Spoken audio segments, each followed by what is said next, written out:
Na Era do Espírito.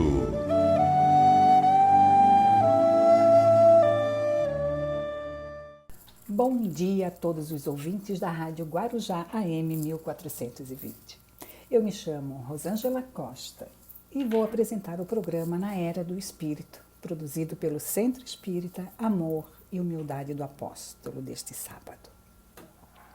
E hoje vamos falar sobre um tema bem bacana e que estamos fazendo o tempo todo: escolhas, o uso do nosso livre-arbítrio.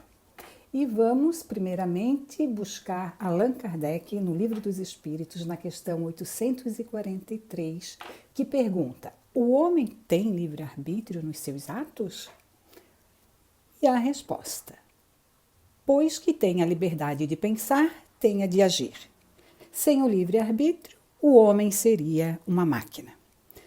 E a questão seguinte, 844, Kardec pergunta: do livre-arbítrio goza o homem desde o seu nascimento? A resposta, abre aspas, há liberdade de agir desde que haja vontade de fazê-lo. Nas primeiras fases da vida, quase nula é a liberdade, que se desenvolve e muda de objeto com o desenvolvimento das faculdades. Estando seus pensamentos em concordância com o que a sua idade reclama, a criança aplica o seu livre-arbítrio àquilo que lhe é necessário. Fecha aspas. Pois bem, pelas respostas dos espíritos superiores, entendemos que sim, temos o livre-arbítrio, que é a livre escolha. E se não tivéssemos, seríamos máquinas, robôs. Então, temos a opção de escolher. Sendo assim, sempre teremos 2 ou mais caminhos a seguir. Logo, não poderemos falar que eu fui obrigado a fazer isso ou obrigada a fazer aquilo, como alguns de nós podem falar. Sempre teremos mais de um caminho a percorrer. Por exemplo, posso estudar ou não estudar, posso trabalhar ou não trabalhar. Mas as nossas escolhas terão consequências, resultados. E é aí que vem a nossa responsabilidade para usar nosso livre-arbítrio. Vai depender da nossa análise, estudar ou não estudar. Quais os resultados que poderiam acontecer se eu escolhesse a primeira ou a segunda opção? Na questão 844, que foi lida, também nos fala que conforme seja maior a nossa responsabilidade, nosso senso moral, maior será a nossa liberdade de escolha. Então, maior a nossa responsabilidade, o leque de escolhas será maior. Vejam que a questão fala que quando somos crianças, temos limitadas as nossas escolhas, porque ainda não temos desenvolvido as nossas faculdades, todas as nossas faculdades, né? Quando vamos crescendo, então, vamos adquirindo conhecimentos e usamos mais a razão, usamos a inteligência. Então, nossas condições de análise é maior. Então, Deus nos deu este poder, mas muitas vezes não sabemos usá-lo. E aí cometemos muitos equívocos. E aí vamos à questão 121 do Livro dos Espíritos, onde Kardec pergunta: por que certos espíritos seguiram o caminho do bem e outros o do mal? E a resposta: não têm eles o livre-arbítrio? Deus não os criou maus, criou-os simples e ignorantes, isto é, com aptidão tanto para o bem quanto para o mal. Aqueles que são maus, assim se tornaram por sua vontade. Olha só, nesta questão fica bem claro a nossa responsabilidade no que fazemos das nossas vidas. Somos construtores mesmo de nossas vidas. É preciso que saibamos valorizar as oportunidades que nos chegam. Mas como toda ação tem uma reação, cada escolha que fizermos teremos uma reação, uma consequência, uma resposta à nossa escolha. E aí temos que vivenciá-la. Escolhas más, consequências más. Escolhas boas, consequências boas. Além das nossas escolhas na vida física, né, neste mundo físico, precisamos saber que nossas escolhas também se dão no mundo espiritual. Antes de reencarnarmos, fazemos nossas escolhas. Na lei divina não há o acaso. Vamos ver então o que Leon Denis, no livro Problema do Ser, do Destino e da Dor, no item O Livre-Arbítrio, nos esclarece.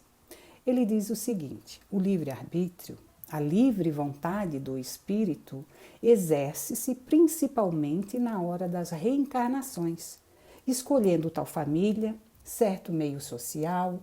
Ele sabe de antemão quais são as provas que o aguardam, mas compreende igualmente a necessidade dessas provações para desenvolver suas qualidades, curar seus defeitos, despir seus preconceitos e vícios.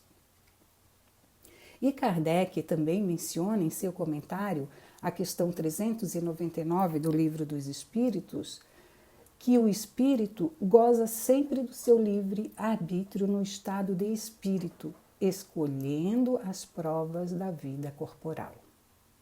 Então, no mundo espiritual, planejamos alguns itens mais importantes para a nossa vida no mundo físico, com o auxílio dos benfeitores, mas escolhemos, por exemplo, a família que vamos ter, o meio social que vamos renascer, o ramo de trabalho que vamos atuar no mundo físico.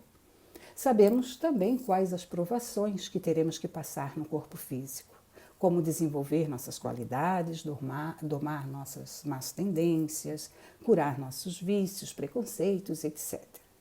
Só que quando estamos aqui, vemos muitos caminhos que podemos escolher. E muitas vezes, caminho mais fácil pode não significar o mais correto. E aí caímos, cometemos equívocos. E como saber se estou fazendo boas escolhas? Se a minha escolha no momento vai me trazer bons frutos? E nesse momento vamos ver a questão 630 do Livro dos Espíritos, que vai falar sobre o bem e o mal, que diz o seguinte, a pergunta de Kardec: como se pode distinguir o bem do mal? A resposta: o bem é tudo que é conforme a lei de Deus, o mal, tudo que lhe é contrário. Assim, fazer o bem é proceder de acordo com a lei de Deus, fazer o mal é infringi-las. Então, queridos ouvintes, na questão 621, a espiritualidade superior nos diz que a lei de Deus está escrita em nossa consciência, na consciência de cada criatura. E a 630, que acabamos de ver, nos diz que o bem é tudo conforme a lei de Deus e o mal o contrário. Então, o que falta para que trilhemos o caminho do bem? O que falta para não cometermos mais equívocos? Deixo aqui essas duas questões para nossa reflexão. Deus, que é infinitamente justo e bom, que é todo amor e misericordioso, nos criou para sermos felizes e dando-nos todos os recursos para isso. Informações valiosíssimas como as do Livro dos Espíritos, com perguntas e respostas dadas por espíritos superiores, dando-nos as leis divinas, exemplos reais através de Jesus Cristo. Em todos os tempos, Deus envia-nos missionários com o objetivo de fazer progredir a humanidade. O que nos falta para despertarmos, queridos ouvintes, para caminharmos para a verdadeira felicidade? E para finalizar, deixo aqui o primeiro e maior mandamento: amar a Deus sobre todas as coisas. E o segundo mandamento: amar teu próximo como a ti mesmo. E também um dos ensinamentos de Jesus, que é: não faças aos outros o que não queres para ti. Então, vamos refletir mais sobre nossas escolhas.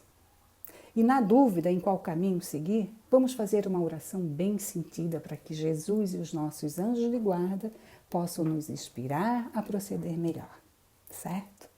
Hoje ficamos por aqui, desejando um ótimo final de semana para todos. Muito obrigada pela atenção e até o próximo sábado. Na Era do Espírito.